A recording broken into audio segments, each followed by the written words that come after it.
फ्लेयर्स का रहस्य।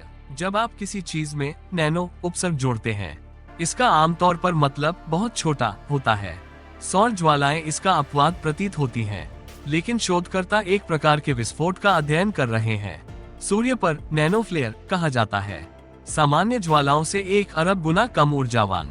फिर भी नैनो फ्लेयर में एक ताकत है जो उनके नाम को एक विशिष्ट नैनो फ्लेयर की ऊर्जा 240 मेगाटन TNT के समान है। यूसी सांता क्रूज के भौतिक विज्ञानी डेविड स्मिथ कहते हैं वो लगभग 10,000 परमाणु विखंडन बम जैसा होगा, पावर्ड बाय डूबवर्स। सप्ताह या महीने भी बड़े सौर ज्वाला उत्पन्न किए बिना। दूसरी ओर नैनो फ्लेयर्स सूरज पर लगभग बिना रुके चटक रहे हैं। वे सौर सतह की छोटी चमक के रूप में दिखाई देते हैं, अत्यधिक पराबैंगनी और एक्स-रे तरंग दैर्ध्य पर। स्मिथ जारी है, स्काईलैब को पहली बार 1970 के दशक में देखा गया था। नैनो फ्लेयर्स की अनवरत खड़खड़ाहट सौर भौतिकी में लंबे समय से चले आ रहे रहस्य को सुलझा सकता है। सूर्य का कोरोना इतना गर्म होने का क्या कारण है? कल्पना कीजिए कि आप धधकती हुई आग के सामने खड़े हैं। आप आग की लपटों की गर्मी महसूस करते हैं। अब पीछे हटो। Powered by Dubverse. ये सूर्य पर इस तरह काम नहीं करता है। सूर्य की दृश्यमान सतह फोटोस्फीयर कहा जाता है। इसका तापमान 5500 C है। सतह से दूर जाने से कुछ राहत मिलनी चाहिए।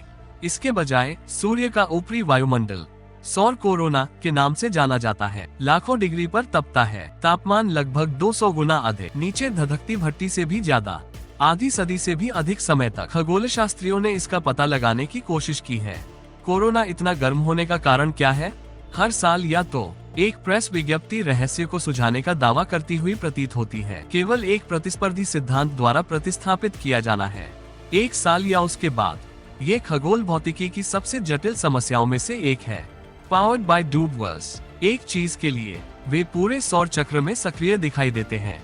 लगभग 11 वर्षों के दौरान सूर्य उच्च और निम्न सौर गतिविधि की अवधि के माध्यम से चक्र करता है। सौर अधिकतम के रूप में जाना जाता है और सौर न्यूनतम क्रमशः, जबकि बड़े सौर ज्वालाओं की आवृत्ति इस चक्र से प्रभावित है।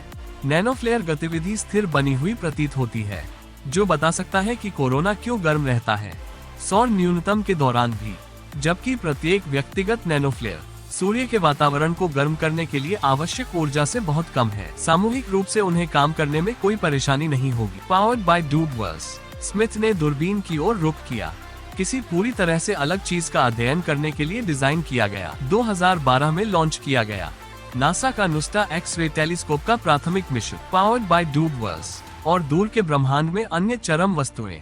सौर वैज्ञानिकों ने सबसे पहले नुस्टा का उपयोग करने के बारे में सोचा। लगभग 7 वर्ष पहले सूर्य का अध्ययन करने के लिए अंतरिक्ष दूरबीन के डिजाइन और निर्माण के बाद काम चल रहा था। स्मिथ ने मुख्य अन्वेषक से संपर्क किया, पासाडेना में कैलिफोर्निया इंस्टीट्यूट ऑफ टेक्नोलॉजी की फियोना हैरिस, ये देखने के लिए कि वो क्या सोचती है।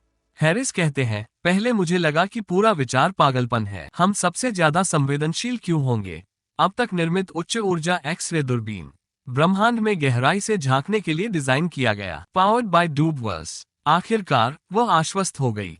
जैसा कि स्मिथ ने समझाया, नुस्टा में संवेदनशीलता का बिल्कुल सही संयोजन है और नैनो फ्लेयर के टेलटेल एक्स-रे झिलमिलाहट का अध्ययन करने का संकल्प। 2014 के अंत में ली गई एक परीक्षण छवि ने किसी भी संदेह को दूर कर दिया। नुस्टा सूर्य की ओर मुड़ा और नासा के सोलर डायनेमिक्स ऑब्जर्वेटरी के साथ मिलकर काम करना सबसे खूबसूरत छवियों में से एक को कैद किया सौर खगोल विज्ञान के इतिहास में। Powered by Dubverse. Solar minimum के लिए इंतजार करना होगा।